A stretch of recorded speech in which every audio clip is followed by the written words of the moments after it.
नमस्कार बच्चे, कैसे हो सब। तो बच्चों चलो आज हम कक्षा 7 विषय हिंदी में पाठ समझेंगे। पाठ का नाम है मालवजी फौजदार। उनका साहित्य प्रकार है एकांकी। तो देखो बच्चों, प्रस्तुत एकांकी में एक छोटे बालक मालवजी फौजदार की निर्भयता, प्रतिज्ञा पालन, कर्तव्य भावना और मातृ प्रेम प्रस्तुत किया गया है। साथ में मराठा साम्राज्य के महाराजा छत्रपति शिवाजी की उदारता और राष्ट्र प्रेम को उजागर किया गया है। शिवाजी महाराज के सेनानायक तानाजी की स्वामी भक्ति को भी प्रस्तुत किया गया है। तो चलो बच्चों, अब हम पाठ समझेंगे। पात्र: शिवाजी, मालवजी, तानाजी और दरबार। तो देखो बच्चों, इस पाठ में 2 दृश्य हैं। तो सबसे पहले हम पहला दृश्य समझेंगे। स्थान: शिवाजी का शयन कक्ष। एक सुसज्जित कमरे में शिवाजी एक पलंग पर सो रहे थे। सामने भवानी का चित्र लटक रहा है। पास ही किशोर आयु का मालवजी हाथ में नंगी तलवार लिए हुए शिवाजी की हत्या करने के लिए तत्पर है। शिवाजी एक भयानक स्वप्न देखकर अचानक आंखें मलते उठ बैठते हैं। मालवजी उन पर वार करता है। पीछे से तानाजी आकर उसका हाथ पकड़ लेते हैं। शिवाजी प्रेम भरी दृष्टि से तानाजी की ओर देखते हैं। तो देखो, इस परिच्छेद में कहना चाहते हैं कि शिवाजी अपने कमरे में पलंग पर सो रहे हैं। सामने भवानी का चित्र लटक रहा है। तो देखो, मालवजी है वह हाथ में नंगी तलवार लिए हुए शिवाजी की हत्या करने के लिए तैयार है। तब शिवाजी को एक भयानक स्वप्न आता है और अचानक वह उठ जाता है। तब मालवजी उन पर वार करता है, लेकिन पीछे से तानाजी आकर उनका हाथ पकड़ लेता है। शिवाजी आश्चर्य करते हुए, तुम कौन हो वत्स? बालक वीरतापूर्वक, मेरा नाम मालवजी है। शिवाजी गंभीर स्वर में, मालवजी जानते हो इस अपराध के लिए तुम्हें क्या दंड भोगना होगा? मालवजी निर्भयतापूर्वक, मृत्यु। शिवाजी मृत्यु दंड पाने से पहले तुमको मुझे एक बात बतानी होगी। मालवजी वह क्या? शिवाजी तुम्हारी बातों और चाल ढाल से जान पड़ता है कि तुम वीर पुत्र हो, सत्यवादी हो। इससे मुझे आशा है कि तुम झूठ नहीं बोलोगे। तो देखो, इसमें शिवाजी और मालवजी दोनों के बीच बातचीत होती है। शिवाजी उनको कहता है कि तुम कौन हो? तो बालक कहता है, मैं मालवजी हूँ। शिवाजी गंभीर आवाज में कहता है, मालवजी आप क्या जानते हो इस अपराध के लिए आपको क्या दंड मिलेगा? तो मालवजी कहता है, हाँ मुझे पता है, इस अपराध के लिए मुझे मृत्यु मिलेगी। तो शिवाजी कहता है, मृत्यु दंड पाने से पहले तुमको मुझे एक बात बतानी होगी। तो मालवजी कहता है, हाँ क्या बात है, मैं बता दूंगा। तब शिवाजी उनको कहता है कि तुम्हारी बातों से, तुम्हारी चाल ढाल से पता चलता है कि तुम वीर पुत्र हो और साथ में सत्यवादी भी हो। इससे मुझे आशा है कि तुम कभी भी झूठ नहीं बोलोगे। मालवजी जो बात सत्य है उसे मैं अवश्य बता दूंगा, इसमें छिपाने की क्या बात है? शिवाजी युवक मुझे मारकर क्या मराठा साम्राज्य के मालिक बनना चाहते थे? मालव जी, नहीं। शिवाजी, क्या मैंने तुम्हें कोई हानि पहुंचाने की चेष्टा की थी? क्या मैंने कभी राष्ट्र की प्रतिष्ठा पर धब्बा लगाया है? महाराज, यह सब कुछ नहीं। शिवाजी, फिर तुम्हारे मन में क्या बात थी? अब मालव जी कहता है कि जो भी बात है वह मैं सत्य बता दूंगा, इसमें छिपाने की क्या बात है। तो शिवाजी कहता है कि मुझे मारकर तुम क्या मराठा साम्राज्य के मालिक बनना चाहते थे? तो मालव जी कहता है, नहीं नहीं, मुझे साम्राज्य के मालिक नहीं बनना है। तब शिवाजी कहता है कि मैंने तुम्हें कोई हानि पहुंचाई है? और क्या मैंने कभी भी राष्ट्र की प्रतिष्ठा पर धब्बा लगाया है? तो मालव जी कहता है कि महाराज, ये सब कुछ नहीं है। तब शिवाजी उसे कहता है कि तो फिर तुम्हारे मन में क्या बात थी?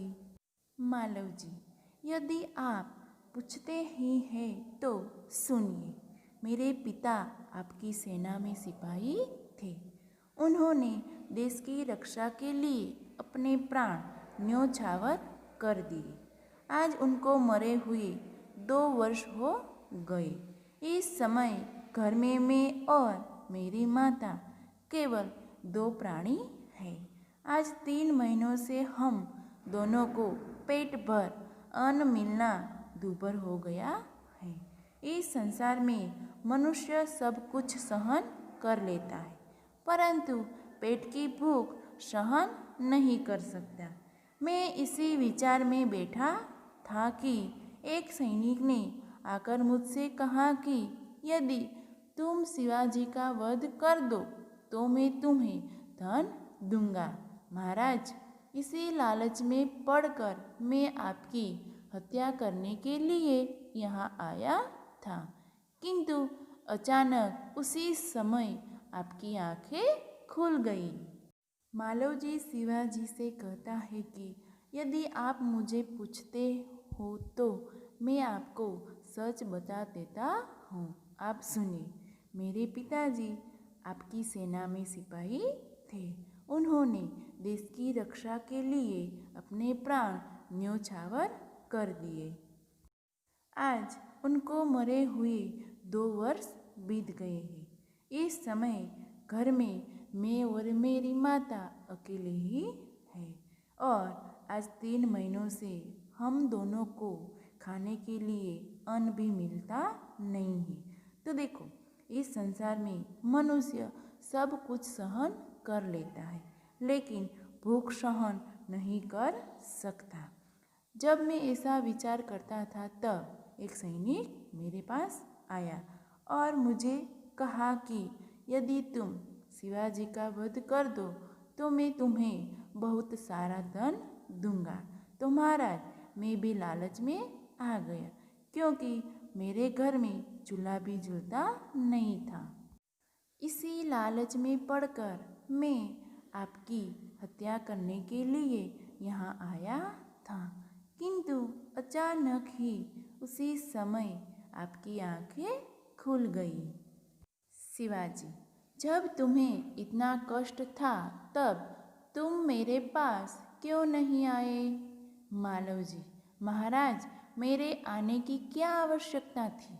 जिस वीर सैनिक ने देश की रक्षा के लिए अपने प्राण गंवा दिए, उसके परिवार के पालन पोषण की चिंता करना तो आपका ही कर्तव्य था। बालक की निडरता को मन ही मन सराहते हुए दिखावटी रोष से, शिवाजी, तानाजी, इस बालक को ले जाकर जेल खाने में बंद कर दो। कल इसे मृत्युदंड दिया जाएगा। मालव जी, मृत्युदंड पाने से पहले एक बात की भीख मांगता हूँ। अब शिवाजी मालव जी से कहता है कि इतना कष्ट था तो तुम मेरे पास क्यों नहीं आए?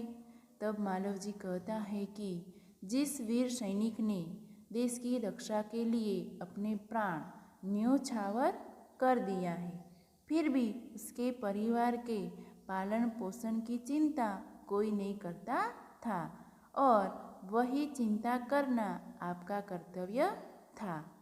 यही सोचकर कष्ट होने पर भी मालव जी शिवाजी के पास नहीं गए।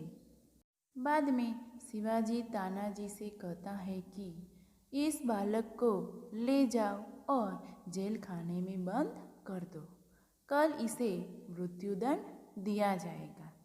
मालव जी कहता है, मृत्युदंड पाने से पहले मैं आपके पास एक भीख मांगता हूँ। शिवाजी, वह क्या? मालव जी, मरने से पहले मैं अपनी पूजनीय माता का एक बार दर्शन करना चाहता हूँ। शिवाजी, यदि तुम अपनी माता के दर्शन करके न लौटे तो? मालव जी, मैं वीर पुत्र हूँ, झूठ बोलकर मृत्यु से बचना नहीं चाहता। प्रतिज्ञा करता हूँ कि मैं माता के दर्शन करके अवश्य जल्दी लौट आऊँगा। शिवाजी, बालक की वीरता की मन ही मन सराहना करते हुए, अच्छा जाओ, यही देखना है मालव जी का प्रस्थान। तो शिवाजी मालव जी से कहता है कि क्या भीख मांगता है, आपकी क्या इच्छा है? मालव जी कहता है, मरने से पहले मुझे मेरी माता का दर्शन करना है। तब शिवाजी कहता है, मैं आपको आपकी माता के पास भेजता हूँ, लेकिन आप वापस न आए तो? तब मालव जी कहता है, मैं वीर पुत्र हूँ, झूठ बोलकर मुझे बचना नहीं है। प्रतिज्ञा करता हूँ कि मैं माता के दर्शन करके वापस लौटूंगा। बाद में शिवाजी उनको जाने देते हैं। शिवाजी, ओह, इस बालक में वीरता कूट कूट कर भरी है, साथ ही यह अपनी माता का भक्त भी है। ऐसे ही बालक अपने माता पिता की लाज रखते हैं। तानाजी, तुम्हारी क्या राय है? तानाजी, महाराज, आप क्या कहते हैं? मैं तो इसकी वीरता और साहस पर मुग्ध हूँ। शिवाजी, तानाजी, जानते हो मैं इस बालक के साथ क्या व्यवहार करूँगा? तानाजी, नहीं महाराज। अब शिवाजी और तानाजी दोनों के बीच बातचीत चल रही है। शिवाजी कहता है, यह मालव जी छोटा बालक है, इसमें कितनी वीरता भरी हुई है और साथ ही माता का भक्त भी है। तो देखो, ऐसे ही बालक अपने माता पिता की लाज रखता है। बाद में शिवाजी तानाजी से कहता है कि तुम्हारी क्या इच्छा है? तो तानाजी कहता है, महाराज, आप क्या कहते हो? मैं तो इसकी वीरता और साहस पर मुग्ध हो गया हूँ। तो शिवाजी कहता है, तानाजी, जानते हो अब मैं इस बालक के साथ क्या व्यवहार करूँगा? शिवाजी, मैं इसकी परीक्षा लेने के पश्चात इसे मृत्युदंड से मुक्त करके अपनी सेना में भर्ती करूँगा। मेरा विश्वास है कि मातृभूमि की सेवा में यह बालक कोई कसर नहीं रखेगा। तानाजी, घातक के साथ इतनी दया, धन्य है। शिवाजी, तानाजी, मारने वाले से बचाने वाले में अधिक शक्ति होती है। आज तुमने हमारी जान बचाई, इसलिए मैं तुम्हारा आभारी रहूँगा। शिवाजी तानाजी से कहता है कि ये बालक की मैं सबसे पहले परीक्षा लूँगा, उसके पश्चात मैं उसको मृत्युदंड से मुक्त कर दूँगा और अपनी सेना में भर्ती करूँगा। शिवाजी कहता है कि मेरा विश्वास है कि मातृभूमि की सेवा में यह बालक कोई कसर नहीं रखेगा। तानाजी कहता है, घातक के साथ, इतनी दया, आपको धन्य है। तब शिवाजी कहता है कि तानाजी, मारने वाले से बचाने वाला अधिक शक्तिशाली होता है। आज तुमने मेरी जान बचाई है, इसलिए मैं तुम्हारा आभारी हूँ। तानाजी, महाराज, आप यह क्या कहते हैं? मैं तो आपका दास हूँ। स्वामी की रक्षा करना दास का कर्तव्य है, इसमें आभारी होने की क्या बात है? शिवाजी, तानाजी, तुम धन्य हो। तुम्हारे जैसे सेना नायकों पर भारत माता गर्व करती है। अच्छा, थोड़ी देर विश्राम करो। तानाजी प्रणाम करता है। जो आज्ञा महाराज। प्रस्थान। तानाजी शिवाजी से कहता है कि महाराज, आप क्या कहते हो? मैं तो आपका दास हूँ। स्वामी की रक्षा करना दास का पहला धर्म है, इसमें आभारी होने की क्या बात है? शिवाजी कहता है, तानाजी, तुमको धन्य हो। तुम्हारी ही जैसे सेना नायकों पर भारत माता गर्व करती है। और शिवाजी कहता है कि तानाजी, आप थोड़ा विश्राम कर लो। विश्राम यानी कि आराम। तानाजी शिवाजी को प्रणाम करता है और कहता है कि जो आज्ञा महाराज। बाद में वह वहाँ से चला जाता है। तो बच्चों, आगे का पार्ट 2 में समझेंगे।